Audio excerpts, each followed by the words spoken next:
ప్రైజ్లాడండి. బాగున్నారా? ఇది నా దేవుని వాగ్దానం చూసుకున్నామా? రండి. చిన్న విషయం అండి. నూతన యెరూషలేం సీయోను నాకై నిర్మించుచున్నావు నీవు. ఈ నిరీక్షణయే రగులుచున్నది నాలో. యేసయ్యా నీ ఆధిపత్యమే అర్హత కలిగించే, నీ ప్రసన్న వదనమును ఆరాధించెద. విజయ గీతము మనసార నేను పాడెద. నా విజయముకై ప్రాణత్యాగము చేశావు నీవు. పునరుద్ధానుడనికే నారాధన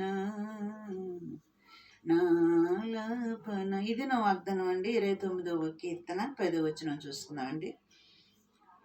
యెహోవా ప్రళయ జలముల మీద ఆసీనుడై ఉన్నాడు. యెహోవా నిత్యము రాజుగా ఆసీనుడై ఉన్నాడు అని ఇక్కడ దావీదు భక్తుడు చెప్తున్నాడండి. యెహోవా తన ప్రజలకు బలమును అనుగ్రహించును అని కూడా చెప్తున్నాడండి.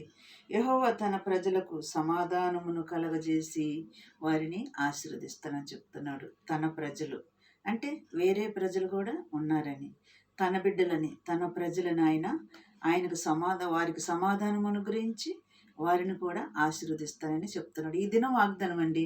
చక్కటి మాటలు ఇవి. వారికి మనకు సమాధానం ఇస్తాడంట, మనల్ని ఆశీర్వదిస్తాడంట. తన ప్రజలంటే మనము ఏరే ప్రజలు కూడా ఉన్నారని, తన ప్రజలను తనకి ఆశీర్వదిస్తానని చెప్తున్నాడండి.